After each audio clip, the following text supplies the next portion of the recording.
Hello grade 3s. From this week we will be doing the weather and we will be discussing lots of things about the weather, how the weather works, what makes up the weather, seasons, how we forecast the weather, what types of clouds do we get, and then we will also have a look at pollution and some natural disasters and what we can do to save or conserve our planet.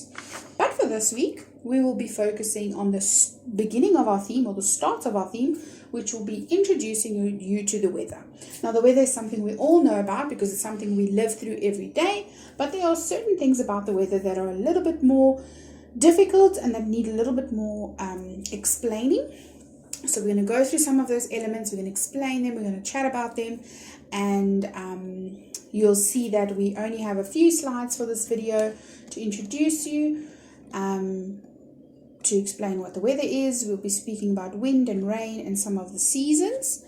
So yes, enjoy this new theme.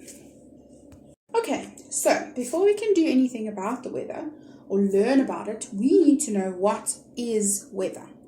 So if we look at the definition of weather, it says weather is the daily state of the atmosphere or air in any given place. In other words, that is what it looks like outside on any specific day anywhere in the world. So whether you're in the UK or if you are in China or you're in the US or if you are in Australia or South Africa, when you look outside and you look at the air and you look at the clouds and everything that's happening outside, that is the weather, only for that day. But if we look at the climate, that is the average weather conditions in an area over a long period. In other words, the climate is over a long time. So they would take the information for a couple of years and they would look at each summer over a few years what the weather was like. Or they will look at the winter or whatever the case might be, and they will decide, okay, South Africa's summers usually last from this date to this date, and they're usually very warm, very hot, and there's rain. So that is the climate, is the average weather conditions over a long time. But weather is only what you see outside, what is the conditions outside on that specific day. Now, the weather is very important to people because it affects their comfort, their food supply, and even their safety. So obviously the weather can make lots of natural disasters, which can put us in danger, like hurricanes and floods and tornadoes and things. Our food supply can be affected because if we have a drought, for example, we don't have enough rain, then crops and things don't grow.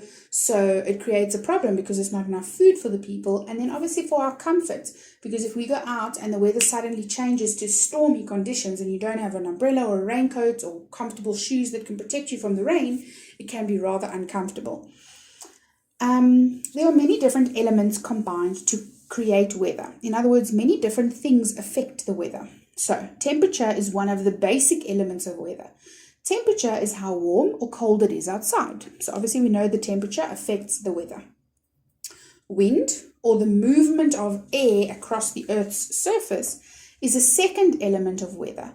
Wind may be gentle or powerful. The third element of weather is humidity, or the amount of moisture, in other words, water in the air. Now, this is not the water like rain. This is just the moisture in the air. You can't really see it or touch it. But like if you live here in Gauteng, where we are, and you go on holiday to Durban, it always feels like you are sticky or sweaty and wet.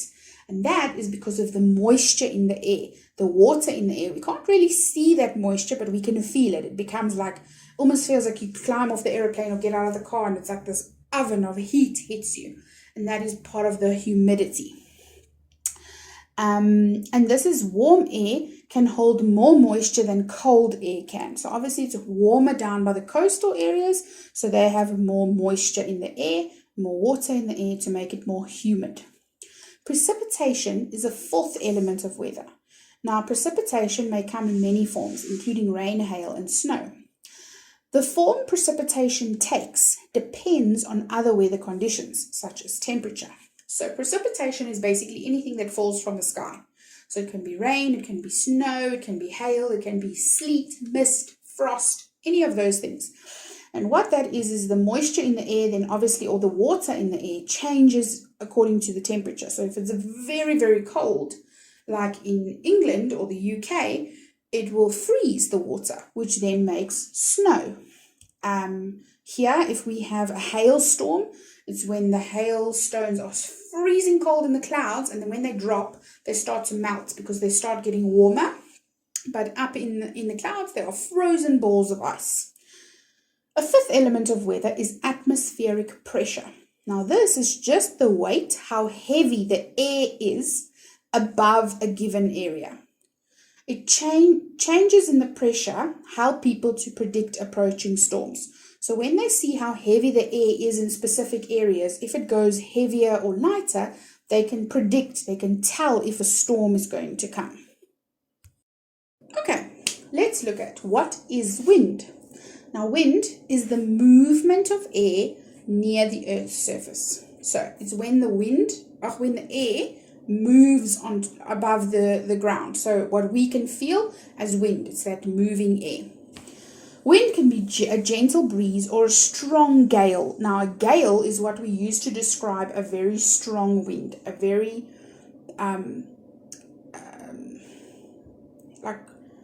like a wind that would make, for example, a tornado. So it's a very strong wind. It can cause damage. It's a gale force wind. So when we talk about a gale force wind, we know it's not just your average windy, stormy day. It's a very severe wind. Changes in the temperature of the air, land, and water cause wind.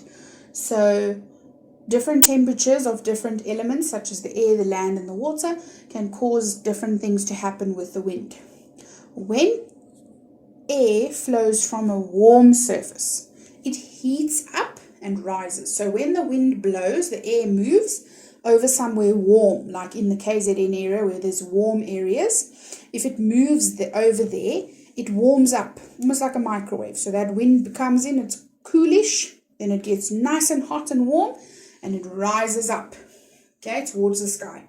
And then it leaves space for cold air to flow in again. So it comes in, warms up, and goes up into the sky towards the clouds, and then more cold air can come in and go up again. Now, what can we use the wind for? What are the uses of wind? So here are some pictures that I'm going to go through and explain. So you will see that there's a picture of a little compass with a north, south, west, and it's an O, but it should actually be an E. For north, south, west, and east. Okay, so we can use the wind to determine a direction. So a lot of times on a farmhouse, you will see underneath the compass, there's like a picture with a little chicken or rooster, and then like a little compass, north, south, west, and east. Now, when the wind blows, it moves the rooster on top. And then it shows with this arrow in which way. So the north, south, west, and east doesn't move because that doesn't change. North will always be north. But the little rooster on top can move with the wind. And when that happens, the arrow points in a different direction, showing us which way the wind is going. Another thing is for sailboats. So when the sails are up, or the yachts, these sails go up, and the wind is caught in the material, and it can push the boat in a specific direction. Then there's a little windsock here. We can also use those to, it's not really a use for the wind, but we use them to measure wind or to see wind direction. Then another use here where the houses are, you'll see there's a little washing line in front. The clothes are blowing here in the wind, so we use the wind to dry our laundry. And then you'll also see a little windmill. So windmills turn and they can then generate some form of power, whether it is for water or sometimes they can even use them to work on the farms to help with crops and things like that. So wind has quite a few uses. Alright, so the next thing we're going to look at is what is rain. Now we all have seen rain, we all know what rain is, but let's look in detail at what it really is about. So rain is a type of precipitation. And precipitation is when droplets of water fall from the sky.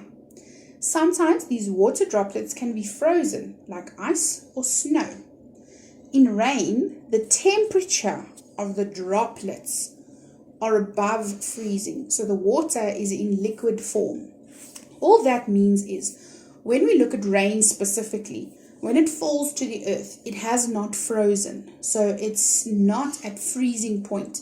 So it's not cold enough in the clouds where the rain is coming from for it to be frozen. So it stays in water form and then it falls to the ground in liquid, in a water liquid form. It does not freeze into a solid. Okay, so now that we know what rain is, we want to know what forms of precipitation. Remember, precipitation is not rain. It is any form of liquid that falls from the sky.